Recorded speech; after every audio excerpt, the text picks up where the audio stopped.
Boxing is alive and well. Two of its biggest stars posted great wins this weekend, that being Canelo Alvarez and Naoya the Monster Inoue.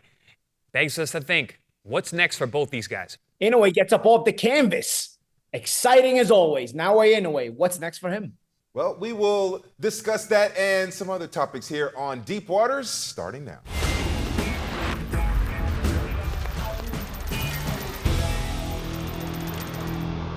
Welcome to Deep Waters, where we take a deeper dive into boxing's top stories. I'm George DeMattelis, and you've heard from the champs Chris Algieri and Paulie Malignaggi. And let's get right into it, fellas, because Canelo Alvarez, we all know what he did this weekend. Unanimous decision victory over Jaime Munguia. Floored Jaime Munguia for the first time in Munguia's career and handed him his first loss. So inevitably the question comes up, Chris, who will Canelo fight next? Mid-September, Mexican Independence Day weekend. Well, I mean, the word on the curb is everyone is talking about Edgar Berlanga. I was in Vegas for the Canelo Munguia fight week, obviously, and got a chance to actually interview Edgar. And he said, in quote, 1,000% we're trying to make that fight happen. Okay. And it looks like we're close. So it's nothing confirmed just yet. And even if it is, I don't think you can say anything. But that seems to be the fight that's next in line. But some of the things that Canelo was saying after the fight this past Saturday, I don't know if he was just feeling good and feeling confident, but it seems like he's once again open to the Benavidez fight. That got brought up, obviously, many times in and around fight week. But now it just seems like Canelo, maybe based on the fact that he felt so good, this was a great performance against a very, very durable, tough, young guy. So maybe things change a little bit. Also, he floated around some money ideas. I think Canelo is been around in this business for a very long time. He's made very, very smart moves. He's made a lot of money. He's looking to make a lot more money. He's in the twilight of his career. He said he's got about 5 more fights. And he also said that I am going to retire from boxing. Boxing is not going to retire me. So he's very much a man who is in the driver's seat of his own career and what he's going to do in this sport. And he said afterwards, he's like, I'm going to do what I want. And, it's hard not to blame him, if you could be in that position. But as fight fans, we all want that one fight. Yep. And we all want that big fight. But I've turned around. I'm at the I'm at the crow once again. I'm starting to feel like that fight actually might happen. There's some things that are moving, and I'm like, maybe this doesn't seem out of sorts anymore. Because remember a few weeks ago, I was completely out of Benavidez. Out of optimism of this fight ever occurring. But I don't know, that little sucker inside me has come back and is like, hey, we might get this fight. Well, we still got that box of crow here on the set here, so we might have to pull it out in a few months' time if Canelo does decide to fight Benavidez. All right, Paulie, the question is to you. Who should he fight next, and is September the right time for the next opponent for Canelo Alvarez? I don't think we'll be needing the box of crow. If my aunt had balls, she'd be my uncle. So Okay. box of crow. But I'll say this. I think that when I look at Canelo Alvarez, he's very, very popular. He's obviously the star of the generation, and he's, Chris said he's feeling good, and maybe he's thinking about Benavidez. There's a path there where Benavidez is fighting at light heavyweight, and maybe you make him turn around on short notice, essentially, because he's fighting at light heavyweight in June, and then you say, hey, I can give you the fight in September, but you got to be a super middleweight by September, And does the quick turnaround? Does he look at it like a quick turnaround? Maybe he can get the weight advantage on Benavidez by then putting a rehydration clause on him. Again, I'm looking out. I'm thinking outside the box of any way that a miracle could happen in this fight. And I don't really care for the fight. I think it's a one-sided fight where Benavidez dominates him. But I think that my problem is that Benavidez deserves a title fight. If Canelo wants to do a retirement like Chavez did, for example, it's fine. Nobody's telling you not to, but you shouldn't be be able to hold the titles hostage. Julio Cesar Chavez did a retirement tour. He actually ended up losing on one of those fights on the retirement tour. But nonetheless, he wasn't holding the world titles hostage when he was doing the retirement tour. Canelo Alvarez says he's gonna retire from boxing. Boxing's not gonna retire him. Obviously, he's doing that. He plans on doing that, and he's by picking and choosing his opponents, he's doing exactly that. It's just that the world championships should be stripped of a guy like this, because it's such a bad precedent for the sport. It looks bad on the sport. People who don't watch boxing, or casual fans, laugh at us, and rightfully so. They should. And then when he says things like what the champ Chris Algieri just said, oh, he gets Chris optimistic. He said, he's saying some things. Maybe he's feeling good. He just want to fight. So he's feeling good. He's bringing up, he's considering Benavidez again. It's funny when somebody's this popular. I guess it's because of the power they hold over the entire sport or the entire business. Somebody's this popular because a guy like this has the power to take away credentials from you, has the power to nullify interviews. You always, every media guy wants to get an interview with Canelo, so you stay on his good side. He may give you an interview. He probably won't, nonetheless. But if you get on his bad side, you definitely won't be able to interview him. And it reminds me of MMA, what they do with Conor McGregor, the same thing. What I mean by these two guys have that in common, they will lie through their teeth, just like Canelo did over the weekend by saying he'd fight Benavidez. And nobody in the media room will say, come on, dude, you're full of shit. Come on, stop. You're not going to fight that guy. Tell us something else, but don't talk about that guy because you're not going to fight him. And both of these guys will, and McGregor was the same thing. He'll lie through his teeth about everything, and nobody will call him out because, again, nobody wants to get on his bad side. You want the credentials, you want the opportunity to interview these people. It gives you views. I get it, I understand, but then we gotta sit here talking about it like, oh, this guy, he's gonna fight Benavidez now. The guy's never gonna fight Benavidez. But again, if there was a path to it, if you're wishful thinking, hey man, you know what? Benavidez is a light heavyweight fight in June. He's fighting at light heavyweight. Maybe it'll be tougher to get down for super middleweight if you put a rehydration clause on him. You give yourself all the advantages you can. But there's a flip side to that, because if you give yourself all the advantages you can and then get the crap beat out of you, it looks even worse. So I lean towards he's probably not going to go anywhere near Benavidez. So when he brings it up, it's a little bit, it's a little bit. All right, Paulie, I'm going to go movie quote on you now. Okay. But you could imagine if we did, though, right? Now you got to get it right. Yeah. What is it? But you got to do where Canelo says he might fight Benavidez, and then you got to do the bus driver, and you got to say, no, you won't. No. Yeah. And then Canelo goes, all right, I won't. But you can imagine what it'd be like, though. Yeah. Well, listen, I'm still Billy Madison quote there with Chris Farley. Yeah. I'm still holding on to it. And Champ, you made a bunch of great points about how you can see a path to this fight actually happening. And listen, there's another path that we didn't talk about, and that's the path of green. Okay. The treasure at the end of the rainbow. The amount of money that can be generated for Canelo at this stage. I was there fight week. He is still a gigantic star. And if there's ever any question, and we talk about it on this show, who's the face of boxing? Yeah. It's Canelo Alvarez. There's literally no other face of boxing at this point. And it's not even, number two is not even close. The guy is a massive star. The amount of people that came out for the weigh-in, it was at noon, midday, 100-degree weather in Las Vegas. There had to be 3,000 people there, sitting outside, baking in the sun. For hours. I mean, the guy holds a lot of power. You mentioned the power that he brings to the table. And he said it, he brought it up himself about the money. He's like, yeah, I can fight David. We just got to make the right money. And I think he's playing chess. He's being very calculated. And really, he can go either way. Paul, you might be absolutely right. He might just sidestep it and not take the fight. I know he believes, or he's been saying he doesn't need to. He doesn't need that fight, and a lot of other people have been saying that as well. But if he does decide to do it, man, he's going to bankroll his retirement beautifully. So I think future generations will be able. Hold on, Paulie, hold that thought. We're going to take a quick break here in Deep Waters, and then we'll come back with more.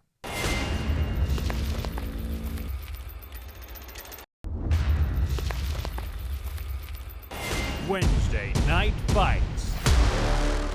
On the next Wednesday Night Fights, May 8th, the UK's Robbie Davies Jr. takes on former IBF world champ Sergey Lipinets. Wednesday Night Fights. Yeah, definitely don't want to miss Wednesday Night Fights, 8 p.m. Eastern, 6 p.m. Ciudad de Mexico, 5 p.m. Pacific on ProBox TV. Download the app and also watch the fights on YouTube as well. Live fight series, the best live fight series in boxing. All right, before we went to break, Paulie was about to say something. So, Paulie, go ahead, finish your thought there, and then we'll move on to talk about Munguia. No, we talked about Canelo said he doesn't need that fight. I agree. He doesn't need that fight, but he should be stripped of the titles if he doesn't take it, because Benavidez does deserve the title shot. And Canelo is having the world championships. He shouldn't be in a position to say, I'm not going to fight the best contender available. That's otherwise that you're supposed to be stripped. So I agree with him that he doesn't need that fight. He doesn't need that beating at all, because that's all it would be. I don't need that fight, honestly. I just feel like the right thing should be done, and Benavidez should be able to get his world championships, and he's the rightful guy that should own them. And so, if Benavidez doesn't get those championships, it's because Canelo's holding on to them and not being stripped. And then in that regard, then you have to do the fight. But yes, Canelo doesn't need that fight. He doesn't need that beating, but he should be stripped. All right, let's talk about Jaime Munguia, because Jaime Munguia, you know, he put on a good show. He did not embarrass himself in that fight against Canelo. I mean, he's losing to arguably the face, or definitely the face of boxing right now. So Munguia represented himself well. Chris, what's next for Jaime Munguia? Yeah, I think his stock went up. I think he put on a good performance. It's probably the best that he's ever looked. The first 3 rounds, I was like, "Whoa, what is going on here? Yeah. We got to go. We might have an upset coming." It was very, very impressive. He looked smart. He had a game plan, and you know, he didn't start slow like a lot of people were expecting him to, or trying to, you know, or what Freddie was saying that they were going to do. But he just was out hustled, outworked, out gamesmanship. The experience level, which I always say that's the biggest intangible in the sport of boxing. The experience level of Canelo. He's the most experienced guy in the world right now. You know, he's got almost 70 fights, or just over 70 fights, and you know, he's been in with world-class guys for a very long time. And you know, he's only quote unquote 33, but he's a very, very experienced 33 years old with all those fights against top guys. And you could just tell, you could just see that Munguia just wasn't there. He didn't have that extra gear that the championship level guys have. And that's not a knock on him. He's 27 years old. Yes, he has 40 fights, but listen, the level of opposition is nowhere near that of like a guy like Canelo at this stage of his career. But I think he's going to be around for a long time. And he had a great quote. He said, "I felt great tonight. I could have beat anyone in the world except for Canelo Alvarez." He just did not have an answer for the experience, the sharp counterpunching, the power, the setups, the ring IQ. Canelo put on a really fantastic performance, but Jaime Munguia should be credited with how prepared he came for the fight. He was just outclassed. Yeah, so he still has a lot of growth left in his career, Jaime Munguia. All right, Paulie, what do you think is next for Jaime Munguia? I mentioned the other night after the post-fight, maybe like an Mbili or a Carlos Gongora type. You know, that would be an interesting fight, interesting matchup head-to-head. I thought Munguia did a solid job, especially early in the fight. And also, it gave us a chance to see what Canelo has left. It gave us a chance to see the qualities Canelo can still bring out of himself in order to beat a guy like this. You know, he had a very excited young fighter who took the early rounds. And it forced Canelo to kind of assess everything and say, okay, this guy's in a little bit of a rush. I'm going to start to make him pay for it. And I'm going to slow him down. And eventually I'm going to show him that I'm going to, like you said, champ, the other night, he big brothered him, you know? And I think that, you know, without Munguia's effort, without Munguia's performance, we wouldn't get to see exactly what Canelo has left, because the Charlo fight was a waste of time. The guy never came to win the fight, wasted everybody's money and time. And so we couldn't really see what Canelo has left against a guy like that. But against the Munguia, who I think nobody doubted he would come to win the fight, we saw the early onslaught of Munguia. Canelo got through the early storm, stayed calm, didn't take anything too big, kind of assessed the situation, and then started to make him pay for the over-aggression. And then from there, we got to see how much Canelo has left and what he's able to do and what he's capable of doing, and the savvy veteran tactics that Canelo is able to use against an energy-based opponent like Munguia. So I give Munguia a lot of credit, because it's really tough to decide what a guy like Canelo has left unless you're giving the effort and you're enough quality to show that. And I think that we got to see both sides of that. What do you make, Paulie, of interesting him going down to middleweight? Because middleweight is pretty open. I mean, it's not as deep as a 168 with Benavidez, Berlanga. What about 160? If he can make 160, I think, you know, there's a lot of open territory there. Even a fight with like a Janibek, honestly, that's a solid fight, you know. And it's a unification fight, because not a unification, a multi-title fight, because I think Janibek has 2 world championships. The middleweight division is kind of open, and it's kind of starving for a star power kind of name. And Munguia kind of has that at this point. You know, I think his stock rose the other night against Canelo. He was already well known as the next world champion, and always as a guy who always gives really exciting fights and is an entertaining and fun TV. So I think, I don't know if he can make the weight. I don't know how really. Yeah, champ. I was in the media room with him this week. I don't. Big guy, right? I don't think he's making it 60. That's a lot. All I keep hearing really big. Yeah, all I keep hearing from people like the champ Chris and other people that were there in Vegas was how big Munguia looked. So you know, He's it's tall. it, He's yeah, much taller about than I 6 foot. expected. fills in too. Yeah, big guy. Yeah, all right, we'll see what's next for Jaime Munguia. Well, what's coming up next here on Deep Waters, we'll talk about the monster, Naoya Inoue.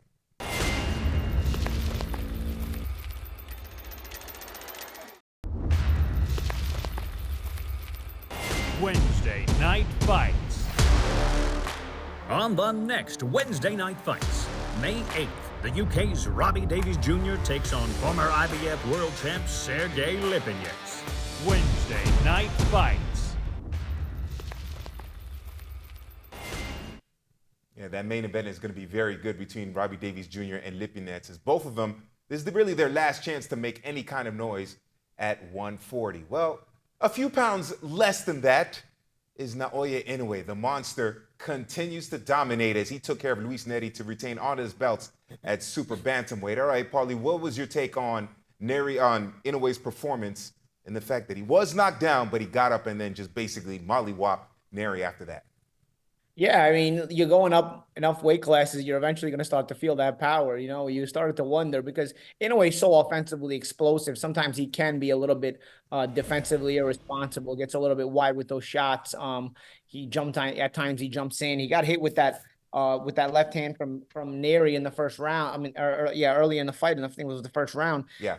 He himself was about to throw a wider right hand, and Nery kind of punched in between him. So those little subtle things can be a little bit more damaging as the guys get bigger, and you know, you can't be as reckless defensively. But then of course he got up and did what Inoue does, you know, defines what the monster is, you know, and came back and you know, did that in devastating fashion. And a lot of upside to Inoue. You know, first of all, I think this was the first fight in the Tokyo Dome since Mike Tyson against Buster Douglas, right? Yep, sure was. You know, and then you know, they're talking about bringing him over to Dodger Stadium, so they're trying to make him a global phenomenon, and we'll see if how that progresses. Yeah. Chris, what do you make of Inoue and what Paulie mentioned there, bringing him to L.A. Dodger Stadium there to have him fight in front of a big crowd and or at least have a fight outside of Japan? Flat out, he's my favorite fighter in the world. Watching that guy fight, man, and waking up at 6:30 a.m. to watch the undercard to get ready for a Naoya Inoue fight has become a bit of a pastime for me now. I love it. I'm up there. I have my espresso. I'm sitting outside watching. My neighbors hate me because I'm yelling at the camera at 7:30 in the morning. Every knockdown that happened in this fight, and there was a bunch of them. I mean, I was screaming at the TV. I was on the edge of my seat the entire time. Great call from our guy Tim Bradley and Joe Tessitore. They did a fantastic job keeping the energy level high during the fight, which was a very exciting fight to begin with. And then also you got them bringing it up, ratcheting up the energy. Listen, 55,000 people in the Tokyo Dome for a 122-pounder. Yeah. That is out of this world. So I'm going to argue that he doesn't have to come to the States. He brought 55,000 people into the Tokyo Dome, and he had the rest of the world watching him in the morning, and these off times on a Monday. Yeah. So I don't know, man. I think the star power of this guy is something else. Even his ring walk, he's got a rock star guitar player getting everybody jacked up. This guy entertains, and he's said in interviews before, Japanese fighters have something called Japanese warrior spirit, and they are not afraid to get hit like American fighters are. He had a knock on American fighters, said that they don't like to get hit. They're cautious first. He's like, well, Japanese fighters don't fight like that. And it's true. Naoya Inoue has an incredible jab, great judge of distance, very, very explosive. He can box really well. He's got great defense. First round, he went out there and he was like, I'm going to knock this guy out. And he went out there and he got dropped hit, for the very first time. He got hit with a guy. Like you said, champ, you go up and out of weight classes, these guys are big. Nery looked big. He looked dangerous. He looked focused. Very early on, before the knockdown happened, I said, man, Nery looks like a scary puncher. He's throwing those big looping shots. Inoue could have boxed well from the outside. He did eventually once he got dropped and got up and got recovered. He went back to what makes Naoya Inoue the monster that he is he got behind that jab. He used that defense. He had judge of range. He kept being able to step out of range and make Nery miss wildly at times and was able to pull that trigger and counter with speed, power, precision, all of it. Now, he could always fight like that and not take as much damage. I actually thought he was going to be more cautious in this fight because of the danger of Nery. Nope. He went right into the Dragon's Lair. That's why this guy is so entertaining. Not only is he super talented, not only does he come to knock you out, he is entertaining the whole way along the way. That's why he's my favorite fighter, hands down. And, you know, whatever's next, man, I'm excited. I'm doing that thing I used to hate. I just want to fight. Why are we talking about what's next? Can I relax a little bit? No. I want to know what's next. When am I going to see this guy again? Yeah, imagine Shohei Ohtani, who's the big Dodgers signing, and walking Naoya Inoue to the ring at Dodger Stadium in front of 60,000 people there. That could be amazing. And that's the thing. Quickly, right there. Paulie, go ahead. You make a great point. That's the thing right there, because he's 55,000 people in the Tokyo Dome. You link that big brand with Ohtani's huge brand, you start to make this guy really into a global star. You know, Ohtani's the next big thing in Japan as well. So you brand those two guys together with a ring walk in Dodger Stadium and a packed Dodger Stadium. Ohtani promotes it as well as part of the promotion, so that the Dodger fans come out and fill up the stadium. You're starting to create something really special. Paulie, influencers call that collabs. Oh, that's what it is? Collabs. That's Collabo. We do a collab. All right. Well, we got a great collabo of Paulie Malignaggi and Chris Algieri here on Deep Waters, and it'll continue on the other side.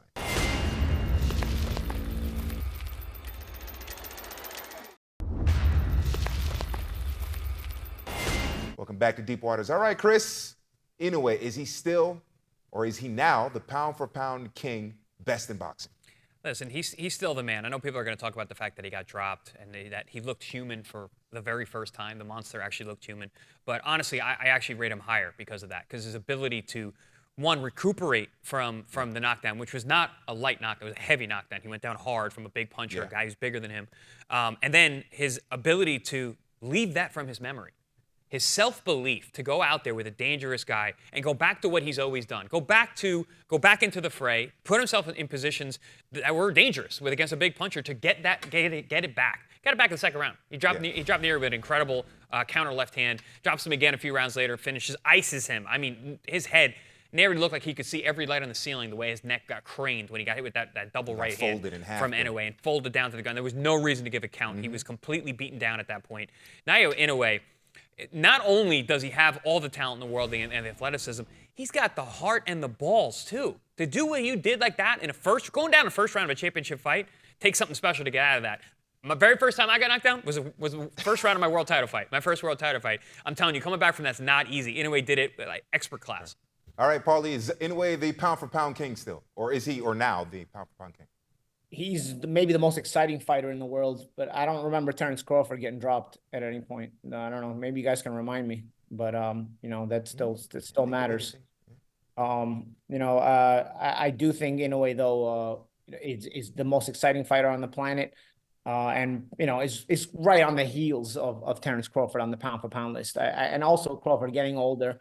Let's see how he looks against Madrimov, but I still can't shift Crawford off that perch, but Inoue is certainly in the position where you could easily see him getting to that top spot soon. And also, let's not, if Usyk beats Fury, you know, you're going to be talking about that guy's going to be pound for pound number one. If Usyk beats Fury, he's number one pound for pound. I mean, there's actually, you can't even deny that at that point.